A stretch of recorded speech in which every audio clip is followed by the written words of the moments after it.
Well, Daddy Duffy Pants wants to know, why are we still talking about the Epstein guy?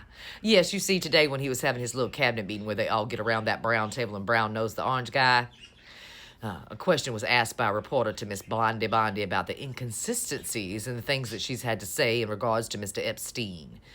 And well, Daddy didn't even allow her to answer the question before he chimed on in, Fred, and he was big mad today.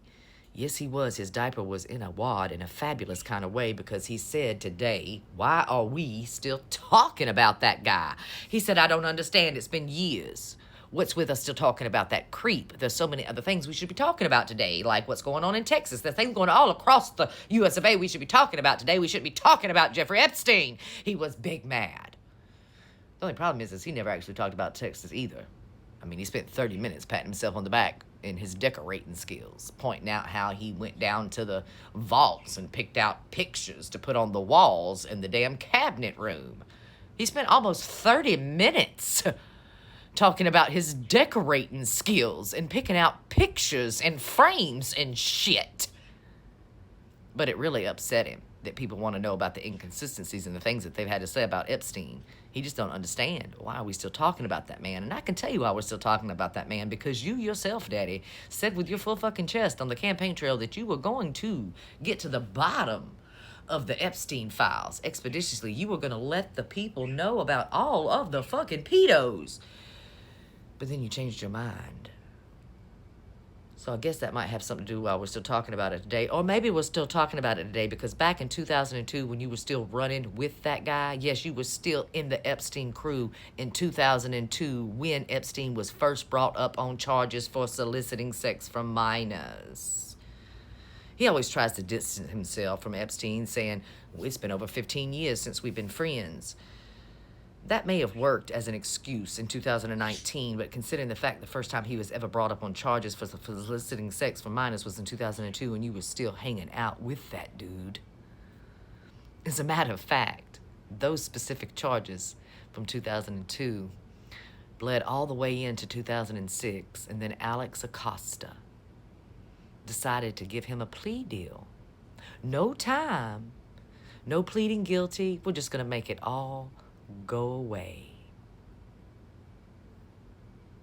And then one of the first things that Daddy did when he got in the White House the first time was hire Alex Acosta. That's right. He gave the guy who signed a plea deal a job. I'm sure that's all just coincidence. Right? Maybe we're still talking about it today because y'all told us for fucking years that the cameras were not functioning and there was no video footage at all of the night that Epstein...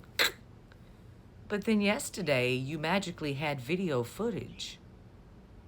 But there was time missing in that footage. Maybe that's why we're talking about it today, because you keep contradicting the things that you say from the first go-round when you were in White House Town all the way to your second go-round in White House Town. There's so many things that we could say about why we're still talking about Epstein today. But it's pretty fucking clear, dear, that even if you aren't on those files, you've bent over backwards to cover up who is on those files. And by files, I don't mean a list.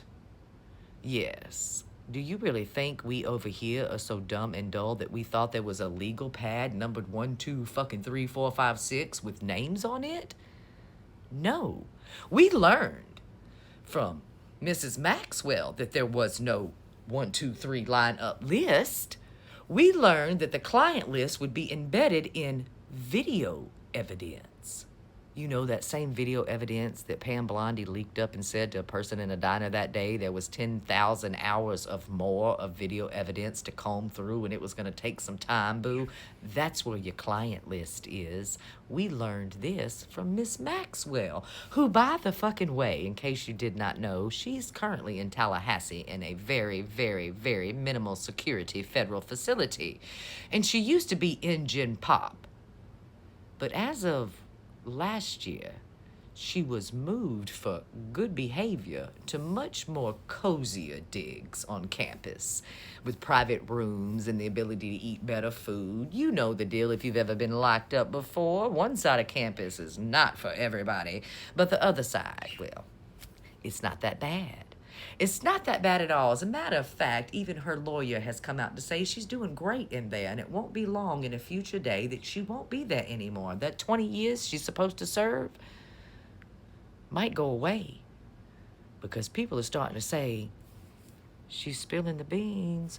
But either way, I think somebody should check on her today, because if she really is spilling the beans in a big fucking way that allowed her to get moved out of gym pop into her own private fucking room, she might be in danger. Molly, you're in danger, girl.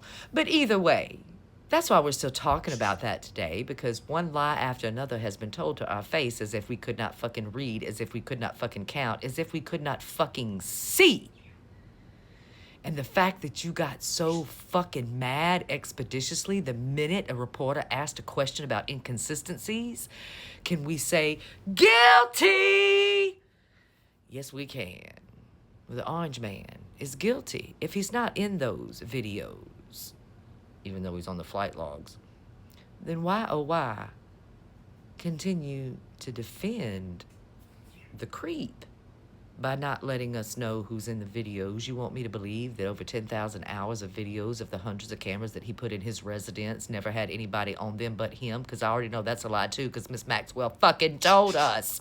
She actually had to have her lawyer put an injunction in not to air those videos in her court case from the Epstein house, because she said there's people in those videos that might come after me, and she felt like she would be in danger, baby.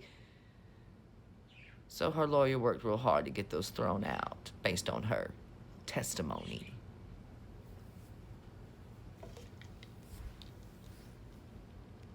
You can go back and check for yourself. He was still running with that guy in 2002 when he first got hemmed up for soliciting sex from minors. They were still very, very close friends. They stayed close friends all through the controversy. I mean, after all, Daddy Dumpy Pants was using Epstein's plane during his campaign. Just this time. I'm sure if he really thought he was a creep and a bad guy, why in the hell would he set foot on his plane once again? I guess it was a very familiar place for him. You know, Daddy likes what's familiar. He also likes what's familiar, as in his daughter. But that's a video for another fucking day.